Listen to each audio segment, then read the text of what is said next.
আজকে আমাদের হবে ঢেঁড়সের কোরমা। ঢেঁড়সগুলোকে লাল করে ভেজে নিচ্ছি।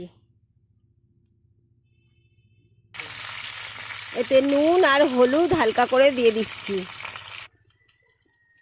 ঢেঁড়সের কোরমা তৈরি করার জন্য হাফ কাপ তেল দিয়েছি কড়াইতে দিয়ে, আর ঢেঁড়সগুলোকে অল্প নুন আর হলুদ দিয়ে একদম ভাজা হয়ে গেছে। এবারে নামাবো। দেখতে পাচ্ছেন ভাজা হয়ে গেছে, এবারে নামিয়ে নেব।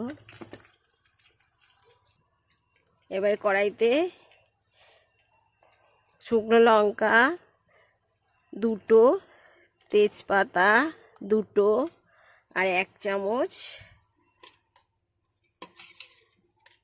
পাঁচফোড়ন দিলাম।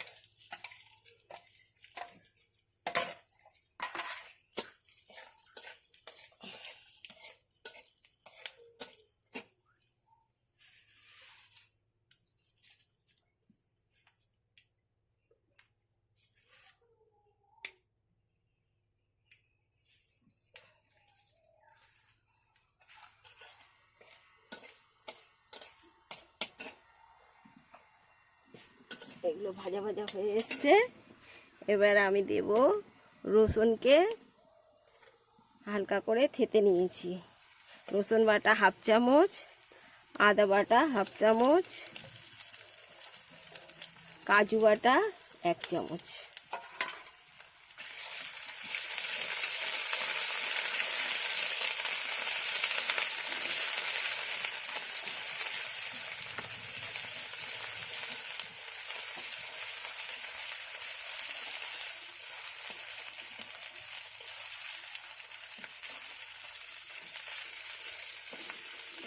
মশলাটা ভালো করে ভাজা হয়ে গিয়েছে।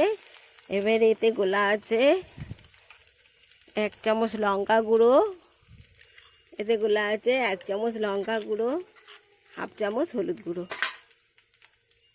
এই ঢেলে দিলাম।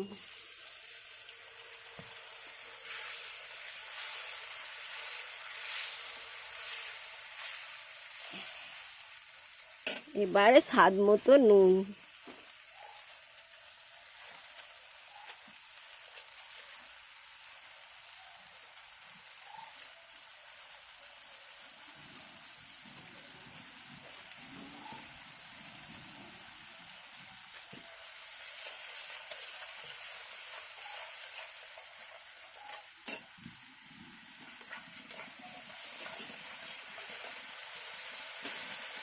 নুন দেওয়া হয়ে গেছে, সব কিছু দেওয়া হয়ে গেছে। এইবারে ঢেঁড়সের ভাজাটা দিয়ে দিলাম।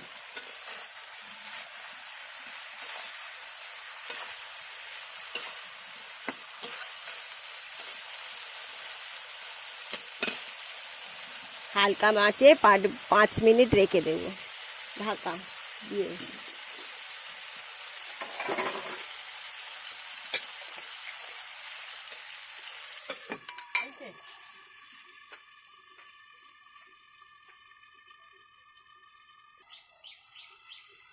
এইবারে 5 মিনিট হয়ে গেছে, খুলে দিলাম।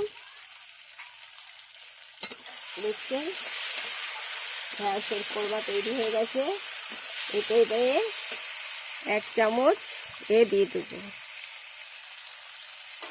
সর্ষে বাটা।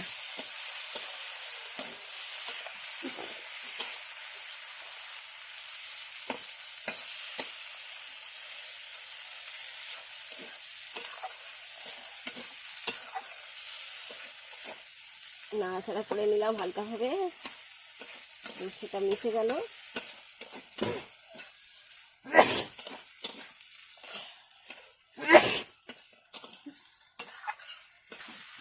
সর্ষে দেওয়া হয়ে গেছে, দিয়ে এবারে নাড়াচাড়া করে নামিয়ে নিলাম। ঢেঁড়সের কোরমা তৈরি। ভিডিওটা ভালো লাগলে লাইক, এই ঢেঁড়সের কোরমা তৈরি হয়ে গেল। দেখতে পাচ্ছেন। ভিডিওটা ভালো লাগলে লাইক, কমেন্ট, শেয়ার, সাবস্ক্রাইব করুন।